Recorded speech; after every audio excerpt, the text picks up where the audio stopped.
આપણી પાસે અહીં એક નિયતકાલીન વિધેય આપેલ છે. આ વિડીયોમાં આપણે એ વિચારવાનું છે કે આ વિધેયની મધ્યરેખા કઈ થશે. મધ્યરેખા એટલે કે આડી રેખા કે જે આ વિધેયને અડધા ભાગમાં વિભાજિત કરે. આ રેખાની ઉપર અડધો ભાગ અને આ રેખાની નીચે અડધો ભાગ હોય અને પછી આપણે તેનો કંપ વિસ્તાર નક્કી કરવાનો છે. કંપ વિસ્તાર એટલે આ વિધેય મધ્યરેખાથી કેટલું દૂર છે, એટલે કે મધ્યરેખાથી કેટલું ઉપર કે કેટલું નીચે છે તે શોધવાનું છે. તે સમાન અંતરે હશે કારણ કે મધ્યરેખા એ મહત્તમ બિંદુ અને લઘુત્તમ બિંદુથી સમાન અંતરે હોય છે. અને છેલ્લે આપણે તેનો સમયગાળો વિચારવાનો છે. આ વિધેયનો સમયગાળો કેટલો થશે એટલે કે x માં થતો ફેરફાર કેટલો થાય છે. એક આવર્તનમાં વિધેયમાં x માં કેટલો ફેરફાર થાય છે તે શોધવાનું છે. હું ઈચ્છું છું કે તમે આ વિડીયો અટકાવીને જાતે પ્રયત્ન કરી જુઓ. તો ચાલો સૌપ્રથમ આપણે મધ્યરેખાથી શરૂઆત કરીએ. તમે પ્રથમ વિચારો કે આ વિધેય કેટલું ઉપરની તરફ છે, એટલે કે y ની મહત્તમ કિંમત કેટલી છે. y ની મહત્તમ કિંમત 4 જેટલી છે.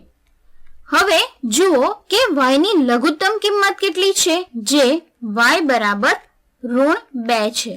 આ તેની લઘુત્તમ કિંમત છે. તો વિચારો કે 4 અને -2 ની વચ્ચેની કિંમત શું થશે. તમે જોઈને અથવા ગણતરી કરીને પણ કરી શકો છો. 4 અને -2 ની સરેરાશ લઈને પણ તમે તે કરી શકો છો. આમ મધ્યરેખા એટલે કે આડી રેખા y બરાબર 4 વત્તા -2 ભાગ્યા 2 થશે.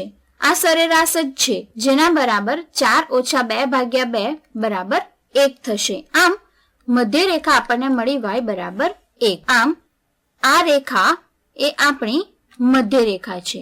આ મધ્યરેખા છે. મધ્યરેખા આમ આ મધ્યરેખા છે જે આપણા વિધેયને અડધા ભાગમાં વિભાજિત કરે છે, એટલે કે ઉપર અને નીચેથી અડધા ભાગમાં વિભાજિત કરે છે. આમ આ આપણી મધ્યરેખા છે. હવે આપણે કંપ વિસ્તાર માટે જોઈએ. કંપ વિસ્તાર એટલે કે આપેલ વિધેય મધ્યરેખાથી ઉપર અથવા નીચે કેટલા અંતરે છે. મધ્યરેખા હોવાથી તે બંને અંતર સમાન જ થશે. આમ ઉપર કે નીચેમાંથી કોઈ પણ તરફ તમે જોઈ શકો છો. એક રીતે જોઈએ તો આ તેનું મહત્તમ બિંદુ છે, માટે તે મધ્યરેખાથી આટલું દૂર થશે, જે આ અંતર થશે. 1 થી 4 સુધીનું અંતર, એટલે કે તે મધ્યરેખાથી 3 જેટલું ઉપર છે. અથવા બીજી રીતે જુઓ તો y બરાબર 4 ઓછા 1 બરાબર 3 થાય છે. આમ મધ્યરેખાથી 3 જેટલું તે ઉપર તરફ છે. અથવા એમ પણ કહી શકાય કે મધ્યરેખાથી આ બિંદુ સુધી તે અંતર છે. ફરીથી તે 3 જેટલું જ થાય છે.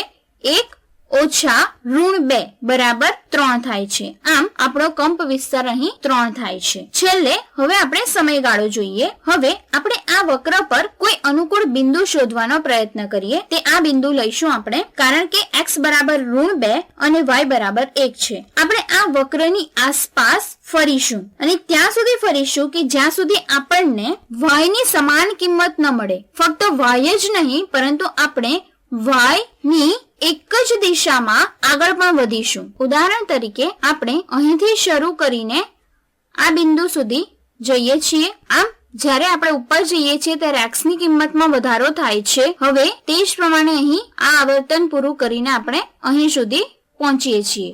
તમે કહેશો કે આવર્તન પૂર્ણ થઈ ગયું, કારણ કે ફરીથી આપણને y બરાબર અહીં 1 મળે છે. પરંતુ ના, તે પૂર્ણ થયું નથી, કારણ કે જુઓ y ની કિંમત x ની કિંમતની સાથે વધે છે, જ્યારે અહીં y ની કિંમત x ની કિંમતની સાથે ઘટે છે. અહીં ઢાળ ધન છે, જ્યારે અહીં ઢાળ ઋણ છે. આમ આ આવર્તન પણ તે સમાન બિંદુ નથી. આપણે એ બિંદુ લેવાનું છે જ્યાં y બરાબર 1 મળે. આ સ્થિતિમાં ઢાળ વધે છે, જ્યારે આ સ્થિતિમાં ઢાળ ઘટે છે. ચાલો તો હવે આપણે નીચેની તરફ જઈએ અને આગળ વધીએ તો આપણે અહીં પહોંચીશું અને ફરીથી ઉપરની તરફ જઈએ.